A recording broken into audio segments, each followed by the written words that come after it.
5G बहू। सुमित्रा जी का बेटा था अमित और बहू का नाम था अमृता। सुमित्रा जी की बहू की बातें सुनकर ऐसा लगता था कि जैसे वो बहुत इंटेलिजेंट है, क्योंकि उससे कभी भी कोई भी सवाल पूछो फट से जवाब दे देती थी। अरे भाई, उसके जवाब से तो गूगल भी पीछे रह जाता था। और इसलिए कम से कम सुमित्रा जी के घर में तो किसी को भी गूगल की जरूरत ही नहीं पड़ती थी। जब भी घर में कोई बात चलती, कोई कुछ भी कहता, तो अमृता फट से कह देती, ये तो मेरे साथ भी हुआ था, मुझे इसके बारे में सब मालूम है। एक दिन सुमित्रा जी अमित और अपनी बहू अमृता के साथ अमित के बुआ जी, फूफा जी यानी कि मुकेश और उर्मिला जी के यहाँ पर मिलने के लिए गए। अरे बहुत अच्छा किया अमित बेटा, इतने दिनों के बाद आए हो तुम। हाँ सुमित्रा भाभी, कभी तो आ जाया करिए अपने बच्चों को लेकर। आपकी बहू के आने से तो हमारे घर में भी रौनक आ गई है। वो क्या है ना, अमित ऑफिस के काम में बहुत बिजी रहता है, इसलिए उसे तो वक्त ही नहीं मिल पाता। अच्छा, लगता है नौकरी काफी मुश्किल है अमित की। अरे नहीं नहीं फूफा जी, ऐसी कोई बात नहीं है। आप तो जानते हैं ना प्राइवेट जॉब में कितना काम होता है। अरे कोई समझे ना समझे, मुझे तो पता है प्राइवेट नौकरी में इतना काम करना पड़ता है कि इंसान की आफत आ जाती है। लेकिन बेटा, तुमने तो कभी जॉब की ही नहीं, तुम्हें कैसे पता? अरे जॉब नहीं की तो क्या हुआ मम्मी जी, सब जानती हूँ मैं। सबसे पहले ऑफिस में जाओ, वहां पर अपनी एंट्री डालो, उसके बाद दिन भर सिस्टम पर बैठकर काम करो। चारों तरफ कैमरे लगे होते हैं, आप अपनी नजर इधर की उधर नहीं कर सकते। उसके बाद दिन भर बॉस की चिक चिक सुनो, वो अलग से। यही सब होता है, मुझे ना सब पता है। अरे बहू रानी तो काफी इंटेलिजेंट है, हर बात की खबर है इसको। थोड़ी देर बाद, अब देखिए सुमित्रा भाभी, इतने दिनों के बाद आई हैं आप, खाना खाकर ही जाना, ऐसे तो मैं आपको जाने नहीं दूंगी। वैसे बुआ जी, खाने में क्या बनाया है? वो क्या है ना बेटा, आज तुम्हारी बुआ जी की तबीयत थोड़ी ठीक नहीं थी, इसलिए हमने सोचा कि जब तुम लोग यहाँ आ जाओगे तो बाहर से खाना मंगवा लेंगे और साथ में बैठकर खाएंगे। लेकिन बस प्रॉब्लम इतनी सी है कि मुझे बाहर से खाना ऑर्डर करना नहीं आता। सोचा जब अमित आएगा तो उसी को बोल दूंगी। अरे मुझे आता है ना, मैं कर देती हूँ ऑर्डर। बताइए क्या क्या मंगाना है आपको? इटालियन, कॉन्टिनेंटल, इंडियन, पंजाबी, सब पता है मुझे। क्या बात है बहू, क्या घर में भी खाना रोज बाहर से ऑर्डर करती हो? अरे नहीं नहीं नहीं बुआ जी, ऐसी कोई बात नहीं है, बस मुझे ना सब पता है। कोई बात नहीं अमृता, मैं अपने फोन से ऑर्डर कर देता हूँ। अरे क्या बात है, आजकल ऑनलाइन डिलीवरी पर कोई ऑफर नहीं चल रहा है, वरना काफी पैसे बच जाते। कैसी बात करते हैं अमित, मैं कह रही हूँ ना मुझे सब पता है। मुझे एक बहुत अच्छा ऑनलाइन डिलीवरी वाला मालूम है, जहाँ पर 50% ऑफ मिल जाएगा। और आज तो वैसे भी फ्राइडे है ना, फ्राइडे को तो उस पर 50-70% ऑफर मिलता ही मिलता है। अरे क्या बात है, इसके बारे में तो मुझे पता ही नहीं था। अरे बेटा, जिस चीज के बारे में किसी को पता नहीं होता, हमारी बहू को पता होता है। एक काम कर, तू उसी को ऑर्डर करने दे। क्या बात है अमृता बेटा, तुम तो बहुत इंटेलिजेंट हो, सब कुछ जानती हो। कुछ दिनों के बाद सुमित्रा जी की कुछ सहेलियां उनसे मिलने के लिए आती हैं। अरे सुमित्रा बहन कैसी हो, बहू कैसी है तुम्हारी? अरे पूछिए मत, बहुत इंटेलिजेंट है मेरी बहू, सब कुछ जानती है। क्या बात है, बहू के आने के बाद तो औरतें दुखी हो जाती है, लेकिन तुम तो बहुत खुश लग रही हो। वो क्या है ना, मेरी बहू है ही इतनी अच्छी। अरे तो बुलाओ ना, हमारे साथ बैठेगी, बातें करेंगी तो हमें भी अच्छा लगेगा। सुमित्रा जी अमृता को बाहर बुलाती हैं और उसके बाद सब लोग बातें करने लगते हैं। क्या बताऊं, कुछ दिनों से घुटनों में इतना दर्द हो रहा है कि चला भी नहीं जाता। अब बुढ़ापे में तो ये सब चलता ही रहता है, क्या कर सकते हैं। आंटी जी, आप योगा करिए, योगा और साथ में ना काले तिल खाया करिए, आपके घुटनों का दर्द भाग जाएगा। लेकिन तुमको ये सब कैसे पता बेटा? अरे मेरे भी घुटनों में दर्द होने लगा था, मैंने योगा किया और काले तिल के साथ गुड़ मिलाकर उनके लड्डू बनाकर खाए, एकदम ठीक हो गए हैं मेरे पैर। अमृता, ये तुम क्या कह रही हो? इतनी कम उम्र में तुम्हारे पैरों में दर्द कैसे हो सकता है? अरे मम्मी जी सच कह रही हूँ, एक बार अगर कोई ये नुस्खा अपना लेना बस मजा आ जाए। ठीक है बेटा, अगर तुम कहती हो तो मैं ये करके देखती हूँ। मुझे सब पता है आंटी जी, ये मेरे साथ हो चुका है, इसीलिए तो बता रही हूँ मैं आपको, ऐसे नहीं बताती किसी को। कुछ दिनों के बाद अमित अमृता को अपने दोस्तों के साथ घूमने के लिए ले जाता है। क्या यार, क्या जिंदगी हो गई है। सारा दिन ऑफिस का काम करते रहो, अपनी हेल्थ पर तो ध्यान ही नहीं दे सकते। अरे क्यों नहीं दे सकते अपनी हेल्थ पर ध्यान? सब दे सकते हैं, इंसान चाहे तो कुछ भी कर सकता है। क्या बात है भाभी, आप इतनी श्योरिटी के साथ कैसे कह सकती हैं?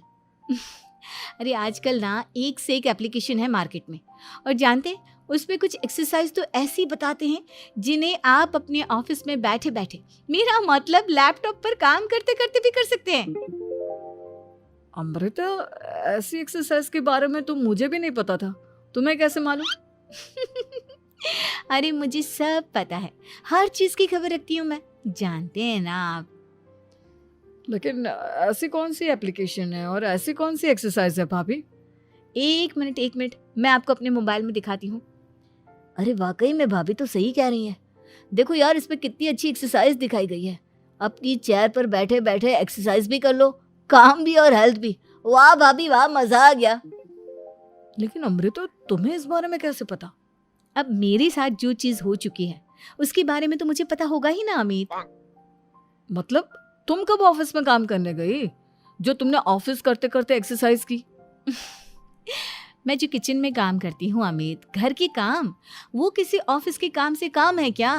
बस मैं भी वो सब करते करते इनमें से कुछ एक्सरसाइज ट्राई कर लेती हूँ, इसीलिए मुझे सब पता है। सही है यार, तुम तो बहुत इंटेलिजेंट हो। कुछ दिनों के बाद ये क्या है? एक दोस्त ने मेरे साथ एक मजाक किया है, लेकिन समझ में ही नहीं आ रहा। अरे बेटा, तो अमृता से पूछ लेना, उसके पास कोई ना कोई जवाब जरूर होगा। ठीक कहती है मम्मी जी, मैं सब जानती हूँ।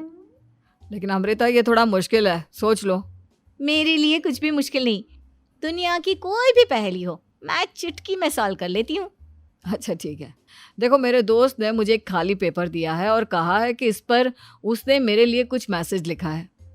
अब एक बात बताओ यार, खाली पेपर पर, आई मीन जिस पर कुछ भी नहीं लिखा हुआ, उसे मैं कैसे पढ़कर बताऊं? अरे बस इतनी सी बात, इसे तो मैं चुटकियों में सॉल्व कर दूंगी अमित। लेकिन कैसे बहू? इस पेपर पर तो वाकई में कुछ नहीं लिखा हुआ, एकदम खाली पेपर है, कैसे, क्या पढ़ोगी तुम? अमित, एक छोटा सा काम करो, जल्दी से एक मोमबत्ती लेकर आओ। अरे बहू, पेपर में आग लगाने का इरादा है क्या? नहीं मम्मी जी, इस पेपर पर अमित के दोस्त का लिखा हुआ मैसेज पढ़ने का इरादा है। अमित कैंडल लेकर आता है। अब ना बस इस पेपर को धीरे धीरे कैंडल के ऊपर घुमाते रहो, देखना 2 ही मिनट में मैसेज आपकी आंखों के सामने होगा। अच्छा ठीक है, मैं ऐसा करके देखता हूँ। 2 मिनट के बाद, अरे वाकई में इस पर तो अक्षर बनने लगे, लेकिन ये हुआ कैसे? और अमृता, तुम्हें कैसे पता? बहुत सिंपल है मम्मी जी, अमित के दोस्त ने नींबू के रस से मैसेज लिखकर उसे सुखा दिया। अब अगर मैसेज पढ़ना हो ना तो पेपर को आग के सामने ले जाओ और लेटर्स अपने आप उभर कर आ जाते हैं। वाह बहू, लेकिन तुम ये सब कैसे जानती हो? अरे मम्मी जी, जब मैं छोटी थी ना तो अपनी सहेलियों के साथ ऐसे ही गेम खेला करती थी। ये तो मेरे साथ कितनी बार हो चुका है, मुझे सब पता है। थैंक यू यार अमृता, तुम्हारी वजह से हमें कुछ भी सोचने की जरूरत ही नहीं पड़ती, तुम सब कुछ बता देती हो। कुछ दिनों के बाद सुमित्रा जी को अमृता के प्रेग्नेंट होने की खुशखबरी मिलती है और सुमित्रा जी अमृता को डॉक्टर के यहाँ लेकर जाती है। देखिए सुमित्रा जी, आपकी बहू की तबीयत बिल्कुल ठीक है, किसी भी तरह की चिंता करने की कोई ज़रूरत नहीं है, लेकिन हाँ, उनको आयरन वाली डाइट खाने की बहुत ज़रूरत है। ठीक है डॉक्टर साहब, आप बता दीजिए मैं अपनी बहू को क्या क्या खिलाऊं ताकि उसकी तबीयत ठीक रहे और आने वाले बच्चे की भी। अरे मम्मी जी, इसमें डॉक्टर से पूछने की क्या ज़रूरत है, किशमिश है, अनार है, पालक है, ये सब खाना चाहिए, आयरन का लेवल बिल्कुल बराबर रहता है। अरे वाह, आपकी बहू तो सब कुछ पहले से ही जानती है। ये तो बहुत अच्छी बात है। देखो, आयरन के साथ तुम्हें कैल्शियम भी खाना होगा। जानती हूँ मैं, अगर आयरन की खाली सप्लीमेंट लेते हैं और कैल्शियम नहीं लेते तो बॉडी उसे अच्छे से एब्जॉर्ब नहीं कर पाती। सब पता है मुझे। बहू ये भी मालूम है? हाँ मम्मी जी, आप तो जानती है ना, मुझे सब पता है। आपकी बहू की बातें सुनकर अच्छा लग रहा है। मुझे ऐसी बहुत कम लड़कियां मिलती हैं जिन्हें इतनी नॉलेज होती है, सारे सवालों के जवाब देती है। और हमारे इंडिया में तो वैसे भी हालात बहुत खराब है। बिल्कुल ठीक कह रहे हैं आप डॉक्टर साहब, लेकिन मैं उन लड़कियों की तरह नहीं हूँ। बहुत ख्याल रखती हूँ मैं हर चीज़ का। और जानती हैं आप, हमारे घर में तो किसी को किसी चीज़ के बारे में गूगल करने की ज़रूरत ही नहीं पड़ती। बिल्कुल ठीक कह रही है अमृता। अरे कुछ भी पूछ लो, इसे सब पता होता है। अरे वाह, तुम तो बड़ी कमाल की लड़की हो। चलो, ये तो बहुत अच्छी बात है, लेकिन फिर भी डॉक्टर की सलाह पर पूरा ध्यान देना चाहिए। वैसे क्या चाहिए तुम्हें, बेटा या बेटी? अरे डॉक्टर साहब, कुछ भी हो जाए, बस बच्चा अच्छे से हो जाना चाहिए। मुझे तो दोनों में से किसी से कोई भी परेशानी नहीं। और सुमित्रा जी, आप? डॉक्टर मैडम, मुझे तो लड़के और लड़की में कभी भेद करने की आदत ही नहीं है। पोता आए या पोती, मेरे लिए तो दोनों एक बराबर है। सुनकर अच्छा लगा। वैसे आप जानती हैं, हमारे यहाँ पर तो लोगों को बड़ी बेचैनी रहती है ये जानने की कि पेट में लड़का है या लड़की, लेकिन विदेशों में ऐसा नहीं होता। हाँ, वहाँ पर तो सब कुछ पहले से ही बता देते हैं ना। ये भी कोई बात हुई भला? लेकिन तुम्हें कैसे पता कि वहां पर सब कुछ पहले ही बता देते हैं? अच्छा हाँ, तुम तो सब कुछ पहले से ही जानती हो ना। तुम्हारे साथ तो सब कुछ पहले से ही हो चुका होता है। नहीं मम्मी जी, ये तो मेरे साथ पहली बार हो रहा है, इसलिए मैं ये डायलॉग नहीं बोल सकती। अमृता की बात सुनकर सुमित्रा और डॉक्टर दोनों हंसने लगते हैं।